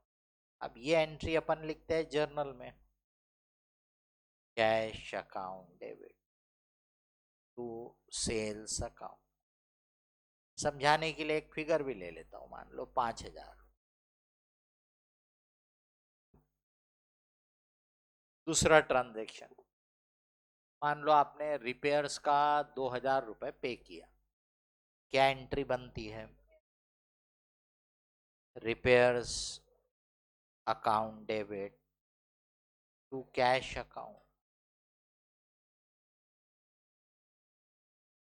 लिखा नहीं जाता क्रेडिट, यहाँ पे क्रेडिट लिखना नहीं पड़ता, और आप लोगों को सिखाया होगा तो गलत है, लिखते नहीं है, समझ रहे, बोलना भी नहीं पड़ता, बट इट इज अंडरस्टूड कि रिपेयर्स को डेबिट करना है, कैश को क्रेडिट करना है। एंट्री पढ़ने में सिर्फ इतना ही बोला जाता है, repairs account debit to cash account, cash account credit बोलते नहीं है, पर लिखते हैं। और पढ़ना क्या चाहिए, आपको बताया, पढ़ना चाहिए कि रिपेयर्स को डेबिट करना है, कैश को क्रेडिट करना है, repairs account to be debited, cash account to be credited. ताकि हमारे दिमाग में आ जाता कि अभी डेबिट हुआ नहीं, क्रेडिट हुआ नहीं। अब वो डेबिट और क्रेडिट होता है एक दूसरे रजिस्टर में, जिसको अपन बोलते हैं लेजर। लेजर के एक एक पेज पे एक एक अकाउंट बने होंगे, उसी में कहीं कैश अकाउंट बना होगा, उसी में कहीं पे सेल्स अकाउंट बना होगा, इसी जगह रिपेयर्स अकाउंट बना होगा।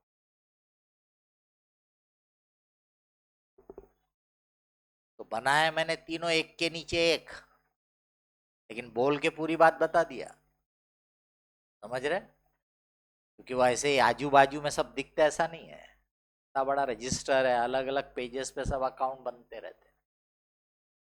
आपने पहली एंट्री में बोला कैश को डेबिट करो, मैंने लेजर में कैश अकाउंट निकाला, उसके डेबिट में लिखा, डेबिट हो गया। आपने उस एंट्री में बोला था सेल्स को क्रेडिट करो, मैंने ये सेल्स के क्रेडिट में लिखा, सेल्स अकाउंट क्रेडिट हो गया। अब डेबिट में क्रेडिट वाले का नाम लिखने का चलन है, क्रेडिट में डेबिट वाले का नाम लिखने का चलन है, ऐसा लिख देते हैं। डेबिट में टू लिखते हैं, क्रेडिट में बाय लिखते हैं, वो भी सीख चुके हैं। अगली एंट्री में आपने बोला रिपेयर्स को डेबिट करो, ये किया, कैश को क्रेडिट करो, ये किया,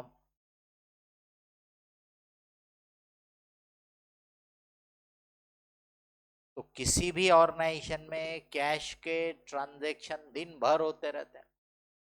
तो इमेजिन करो कि अगर दिन भर में आपके 100 बार पैसों का लेन देन होता होगा, तो 100 बार आप एंट्री में या तो कैश अकाउंट डेबिट बोलोगे या तो कैश अकाउंट क्रेडिट बोलोगे, और 100 बार आपको कैश अकाउंट में पोस्टिंग भी करना पड़ेगा। तो 100 बार एंट्री में कैश का राग अलापा जाप किया, कैश कैश कैश, है ना, और 100 बार पोस्टिंग भी करना पड़ा। तो ह्यूमन नेचर है, वो हर काम में इंप्रूवमेंट चाहता है, आसानी चाहता है, बेटर करें ऐसा चाहता है। तो यहाँ भी ह्यूमन ब्रेन बोलता है कि यार ये क्या दिन भर वही वही वही वही, cash debit cash credit, cash debit cash credit, बार बार लिखो और उतनी ही बार पोस्टिंग करो। तो क्या इसमें कोई आसान तरीका, इसमें कोई ऐसा तरीका कि जिससे हमारी मेहनत कम हो जाए, हमारा ये जो वर्कलोड है, हमारा ये जो बर्डन है कम हो जाए? The answer is yes. उसके लिए आप एक और बुक ऑफ एंट्री बना लो, जिसको बोलेंगे कैश बुक। ये एक बुक ऑफ एंट्री जर्नल थी, अब हमने उसमें एक और बुक ऑफ एंट्री जोड़ लिया, कैश बुक। अब सपोज हमने एक और रजिस्टर ले लिया और कैश के जितने भी ट्रांजैक्शन होंगे उनकी यहाँ पे एंट्री कर लिया, बिल्कुल वैसे ही जैसे लेजर जर्नल में किया था। तो हमको फिर से लेजर में ऐसे ही अकाउंट भी बनाना पड़ेगा। तो फिर फर्क क्या पड़ा, मेहनत कहाँ कम हुई, मेहनत तो उतनी हो रही है। समझ में आ रहा क्या बोल रहा हूँ? इसलिए कैश बुक जो हम बनाएंगे वो जर्नल की तरह नहीं बनेगी, कैश बुक जर्नल की तरह नहीं बनेगी, वो अकाउंट की तरह बनेगी। क्योंकि अकाउंट का मतलब अपन ने बोला था एक नेचर की, एक मीनिंग की, एक चीज की, एक पर्सन की इंफॉर्मेशन एक जगह। अब मैंने जब कैश बुक बनाया तो कैश बुक में मैं सिर्फ और सिर्फ कैश के ट्रांजैक्शन की अकाउंटिंग करने वाला हूं। वहां मैं सिर्फ कैश की जानकारी नोट करने वाला हूं। इसका मतलब वही मेरे लिए कैश अकाउंट बन जाएगा। वही क्या होगा मेरे लिए, कैश अकाउंट बन जाएगा। इसीलिए कैश बुक को जर्नल की तरह नहीं बनाते, बल्कि कैश बुक को अकाउंट की तरह बनाते। अभी मैं रफ में आपको दिखा रहा हूं यहाँ पे, फिर अपन अगला क्वेश्चन सिस्टमैटिकली बना के देख लेंगे। ये कैश बुक अकाउंट की तरह ही उसके दो साइड बन गए। पहला ट्रांजैक्शन हुआ कैश सेल ऑफ गुड्स। आपने एंट्री बनाई कि कैश अकाउंट को डेबिट करना है, सेल्स को क्रेडिट करना है। जैसे ही आपके ट्रांजैक्शन में कैश अकाउंट आया, चाहे डेबिट चाहे क्रेडिट, तो समझ जाने का कि इसके लिए मैंने अलग से बुक ऑफ एंट्री बनाई है, इसलिए अब ये ट्रांजैक्शन जर्नल में रिकॉर्ड नहीं होगा। समझ में आ गई बात? तो मैंने एंट्री बनाई कि भी कैश को डेबिट करना है, सेल्स को क्रेडिट करना है, तो उन्होंने कहा तो कैश की एंट्री है, इसलिए मैं इसको कैश बुक में लिखूंगा। आपने बोला कैश को डेबिट करना है, इसलिए कैश बुक के ये डेबिट साइड में लिखूंगा। ये मेरे कैश का डेबिट है। और जिस अकाउंट को क्रेडिट करना है, मैं उसका नाम यहां लिखूंगा। ये मेरी एंट्री हो गई। ये मेरी एंट्री हो गई। अब ये एंट्री के लिखने के साथ साथ एक पोस्टिंग भी हो गई, क्योंकि यही कैश अकाउंट है। तो यहां लिखा यानी एंट्री भी हो गई और कैश अकाउंट डेबिट भी हो गया। लेकिन अभी सेल्स अकाउंट क्रेडिट होना बाकी है। तो लेजर में मैं सेल्स अकाउंट बनाऊंगा, उसके क्रेडिट साइड में मैं पोस्टिंग करूंगा। ये अब डबल एंट्री पूरी हो गई। कैश अकाउंट डेबिट हो गया, सेल्स अकाउंट क्रेडिट हो गया। फिर अगला ट्रांजैक्शन हुआ, किसी से रिपेयरिंग का काम कराया, उसको 2,000 रुपए पे किया, तो अपन बोलेंगे repairs account debit to cash. To cash यानी कैश में क्रेडिट करना है, कैश ट्रांजैक्शन है ये, तो मैं इसको जर्नल में रिकॉर्ड नहीं करूंगा। मैं इसको अब रिकॉर्ड करूंगा कैश बुक। ये मैंने कैश के क्रेडिट साइड में लिखा, और जिसको डेबिट करना उसका नाम यहां लिखा। एंट्री भी हो गई, कैश अकाउंट क्रेडिट भी हो गया। अब रिपेयर्स अकाउंट लेजर में बनेगा।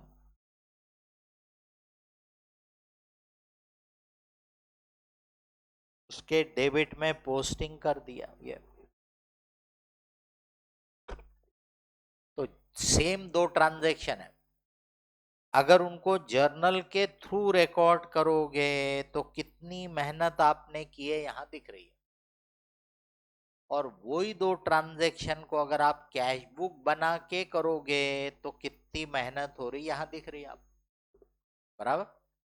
उस मेहनत को मैं नंबर ऑफ लाइंस यानी कितने लाइन आपने लिखा उसके टर्म्स में गिनती लगा के बता रहा हूं। दो ही ट्रांजैक्शन थे यहाँ, 1, 2, 3, 4, 5, 6, 7, 8, यानी आपने टोटल 8 लाइन लिखे हैं दो ट्रांजैक्शन की अकाउंटिंग के लिए। अब यहां देखते हैं, 1, 2, 3, 4 सेम ट्रांजैक्शन के लिए आपने यहाँ 4 लाइन लिखी। अगर आप इफेक्ट देखोगे तो सेम है। यहां भी कैश डेबिट, यहां भी कैश डेबिट, यहां भी कैश क्रेडिट, यहां भी कैश क्रेडिट, यहां भी सेल्स में क्रेडिट, यहां भी सेल्स में क्रेडिट, यहां भी रिपेयर्स में डेबिट। इसका मतलब दोनों की अकाउंटिंग में कोई भी फर्क नहीं है। नेट इफेक्ट वही है, जो यहां हुआ वो यहां हुआ, लेकिन मेहनत आधी हो गई। मेहनत आधी हो। मैंने आपको न सिर्फ कैश बुक कैसे लिखी जा रही है ये भी बता दिया, पोस्टिंग कैसे हो रही ये भी बता दिया, जर्नल से कंपेयर करके बता दिया, बनाने का फायदा क्या है ये भी बता दिया। समझ में आ रही बात? इसका मतलब अब हम बोल रहे हैं कि हमारे पास दो बुक ऑफ एंट्री है, जर्नल और कैश बुक। जब भी कोई ट्रांजैक्शन होगा तो हम पहले देखेंगे कि क्या ये कैश ट्रांजैक्शन है।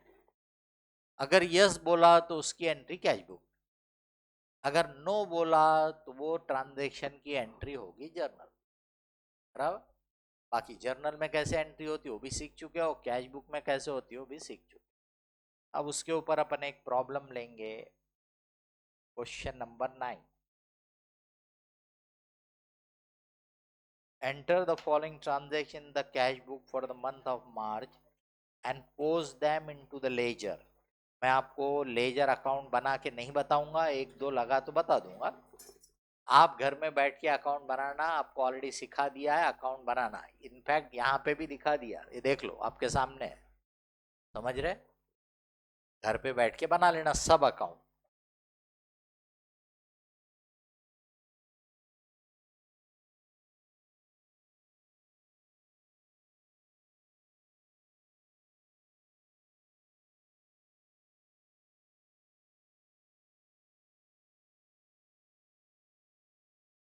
डेट वाइज अकाउंटिंग होती है, डेट का कॉलम।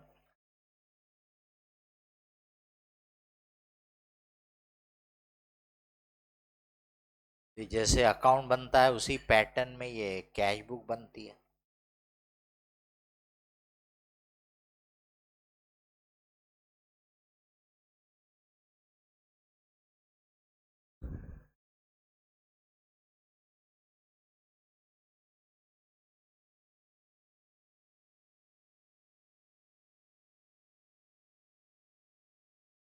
कैश बुक, ये आपकी कैश बुक का डेबिट साइड है, ये क्रेडिट साइड है। डेट,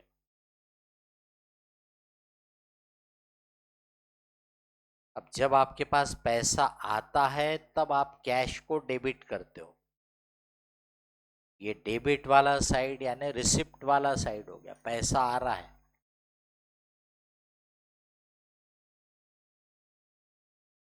लेजर फोलियो, अमाउंट,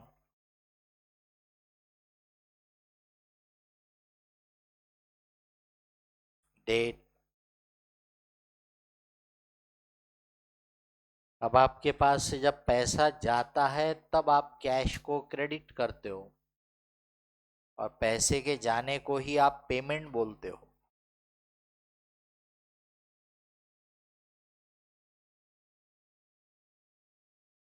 तो डेबिट वाला साइड यानी रिसिप्ट वाला साइड या क्रेडिट वाला साइड यानी पेमेंट वाला।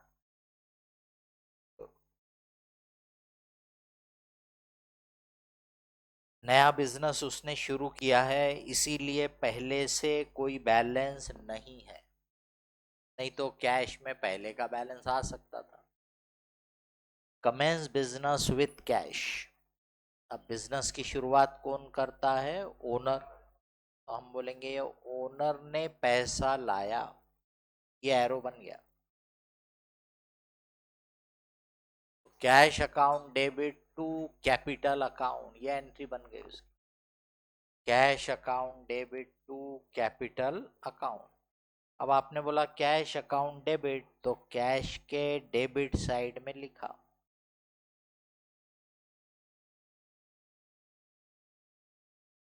डेबिट में जिसको क्रेडिट करना है उसका नाम लिखेंगे,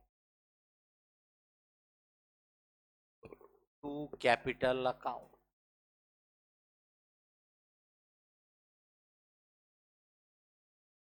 purchase goods from Rajendra for cash, ये Rajendra.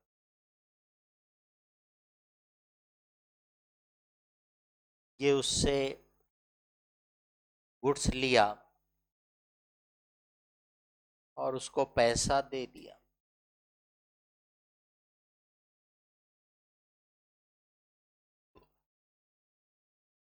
Purchase account debit to cash,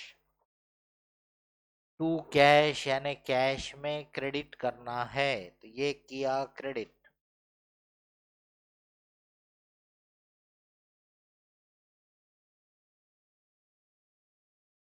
purchase account debit to cash account, purchase account debit to cash account, purchase goods from Ranjana on credit. बोलिए।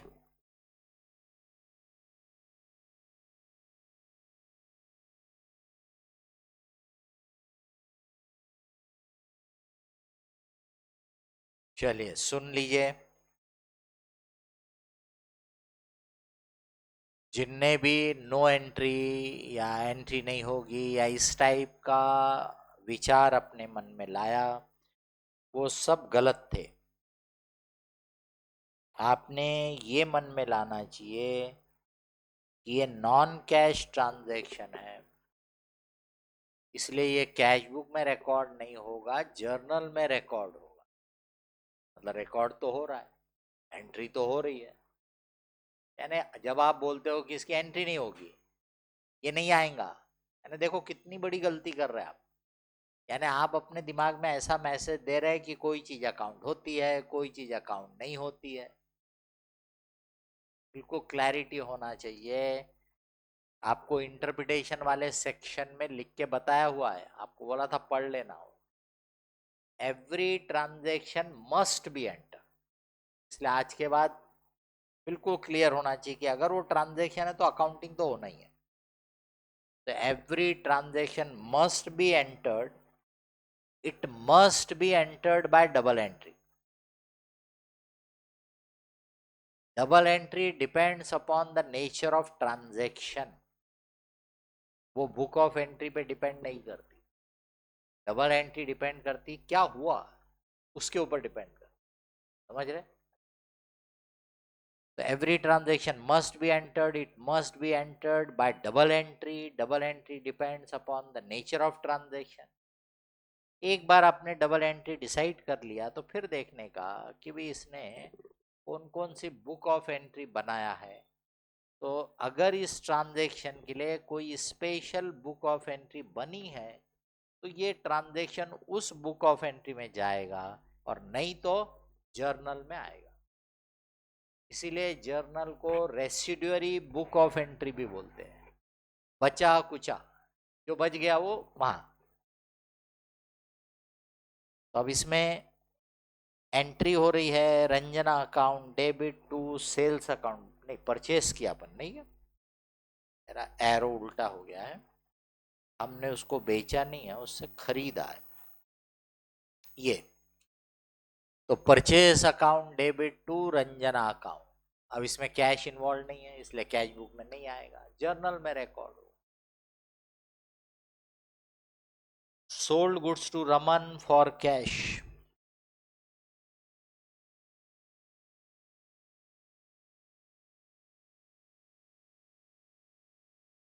ये उसको गुड्स दिया और उससे कैश लिया। तो आपने बोला कैश डेबिट टू रमन, तो कैश को डेबिट करना है, ये डेबिट साइड में लिखा, क्रेडिट वाले का नाम लिख दिया, सॉरी सेल्स किया, टू सेल्स अकाउंट, कैश में सेल किया, cash account debit to sales account.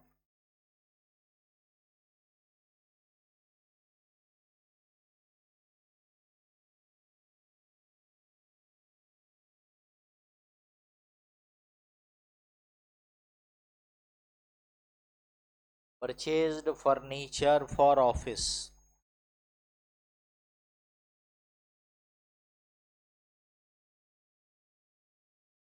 कुछ लिखा नहीं है तो हम बोलेंगे पे कर दिया। Furniture account debit to cash account, to cash यानी कैश को क्रेडिट करो, ये कैश को क्रेडिट किया। क्रेडिट में डेबिट वाले का नाम लिख दो, लिख दिया।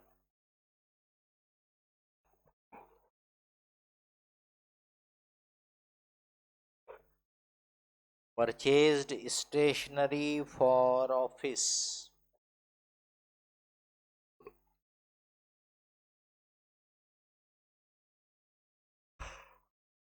अब ये स्टेशनरी जो है, अब इसको गुड्स नहीं बोलेंगे क्योंकि हम इसमें डील नहीं करते। इसको सर्विसेज भी नहीं बोल सकते, बराबर। इन्हीं को हम बोलते हैं कंज्यूमेबल टाइप की चीज है। क्या है ये? कंज्यूमेबल। मतलब कुछ तो भी चीज है, सर्विस नहीं है, कोई बेनिफिट भी नहीं है, बल्कि कोई चीज है, लेकिन वो चीज हमारे ऑर्गेनाइजेशन में थोड़े से समय में यूज हो जाएगी, खत्म हो जाएगी, तो उसी को अपन बोल देते हैं कंज्यूमेबल टाइप की चीज। तो ये भी हमारे लिए एक खर्चा है और हमने उसकी कीमत चुका दी है। तो stationery account debit to cash account. To cash मतलब कैश को क्रेडिट करना है।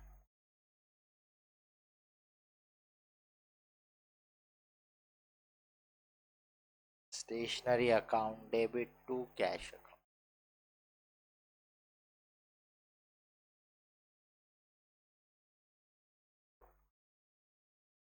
Paid to Ranjana on account.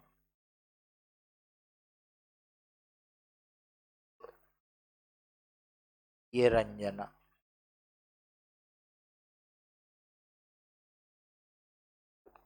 Paid on account, received on account, पिछले बार भी बताया था। उसने अपने अकाउंट के अगेंस्ट में पैसा दिया, तो Ranjana account debit to cash.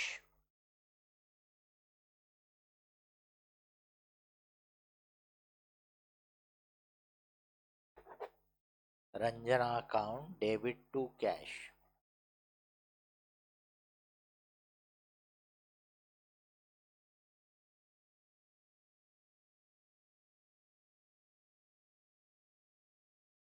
और भी थोड़े ट्रांजैक्शन अभी बाकी है, पर इसमें मैं कुछ बोल के कमेंट करके फिर आज का लेक्चर खत्म कर दूंगा। इसको अपन नेक्स्ट पीरियड में कंटिन्यू करेंगे। उसके बाद अपन कैश बुक के और जो वेरिएशंस है वो भी पढ़ेंगे। इस पे आपका ध्यान ये कर रहा हूं।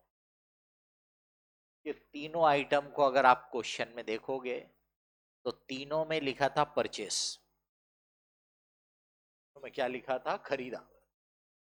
लेकिन यहाँ अकाउंट का नाम देखो, सिर्फ एक ही बार परचेस अकाउंट लिखा है, तो इसलिए इस पे ध्यान दो आप। ये प्रॉपर्टी भी आप खरीदते हो, ये गुड्स भी आप खरीदते हो, और ये कोई कंज्यूमेबल टाइप की जो चीजें है वो भी आप खरीदते हो। सर्विसेज खरीदा ऐसा वर्ड अपन यूज नहीं करते, बट है तो वही मतलब। किसी की सर्विसेज आपने खरीदा, किसी का बेनिफिट आपने खरीदा। बट गुड्स में, कंज्यूमेबल में और प्रॉपर्टी में तो ये वर्ड यूज करते ही हो आप।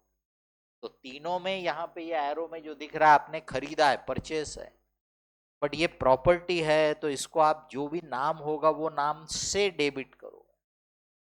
इसको आप जो भी उस एक्सपेंस का नेचर होगा वो एक्सपेंस के नाम से डेबिट करोगे। कंज्यूमेबल बोलोगे, पोस्टेज बोलोगे, ऐसा नाम दोगे। परचेस अकाउंट सिर्फ और सिर्फ इसको बोलते,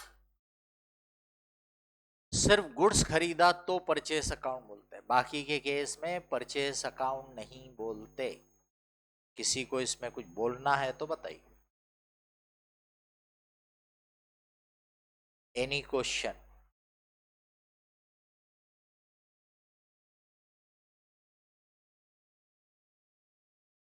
है कोई क्वेश्चन, कोई पॉइंट?